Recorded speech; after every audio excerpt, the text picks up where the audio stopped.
Hurricane Melissa tore across Jamaica Tuesday, the worst storm seen on the island since record-keeping began in 1850. The Category 5 storm came packing. We're talking sustained winds, not just gusts, of 185 miles per hour, 3 feet of rain, and a predicted storm surge of up to 13 feet. That is insane.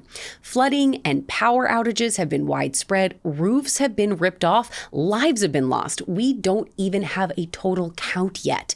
What's also insane, a moronic wannabe influencer who bragged about flying to Jamaica just hours before Melissa made landfall. Hannah Grubbs posted a bunch of just absurd videos to Instagram boasting about riding out the storm from her resort in Negril. Now, an on-the-ground look at the storm is not in and of itself absurd. It's what she was saying. Grubbs whined about it ruining her vacation. Now, as you might expect, she was swiftly blasted by commenters pointing out that her holiday without the sun is nothing compared to the death and destruction Melissa is sure to cause for locals who didn't and don't have the money to leave. And others pointed out that she was taking resources from people who could really use it, especially given that she flew into Jamaica knowing full well that this massive hurricane had the island country in its sights. Now, the United Nations, which says for Jamaica it will surely be the, quote, storm of the century, has already launched a sea lift operation to deliver aid to the island. You know, many scientists believe that super strong hurricanes like Melissa are the result of climate change. But one of the loudest voices of climate doom and gloom is changing his tune. Microsoft co-founder Bill Gates has spent years warning of the dire impacts of rising global temperatures, but now he says it will, quote, not lead to humanity's demise. So, okay, I guess that's something? Gates wrote a lengthy blog post urging people to move on from the doomsday outlook. Mind you, he himself has sunk billions of his own fortune into the cause.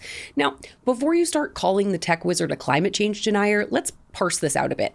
He's not saying it's not real, nor that it isn't going to cause problems. See Hurricane, Melissa. What Gates is saying is that climate change will have serious consequences, especially for those in poor countries, but it's not going to be Waterworld or Mad Max. Quote, people will be able to live and thrive in most places on Earth for the foreseeable future. Israel has launched a series of attacks against Hamas inside Gaza. The latest barrage came just hours after Prime Minister Benjamin Netanyahu ordered, quote, immediate and powerful strikes after claiming Hamas attacked Israeli defense forces. The troops were stationed in the southern city of Rafah when they were attacked by Hamas gunmen on Tuesday. Hamas also shelled the area the IDF was operating in.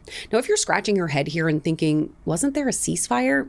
Yes, there was, and the use of force by Hamas is a clear violation of the fragile peace deal negotiated by President Trump earlier this month. The terror group has also failed to return the bodies of several Israeli hostages, another violation of that agreement. Now, a similar episode played out last week in Rafah, and Hamas denied involvement, blaming anti-Hamas militias instead. Now, Hamas also denied this latest incident, claiming that they are committed to the ceasefire agreement. For more on this story and everything else you could possibly want to know, check out the New York Post in print or online. And don't forget, like and subscribe to the New York POSTcast wherever you get your podcasts, and on YouTube. You'll be glad you did.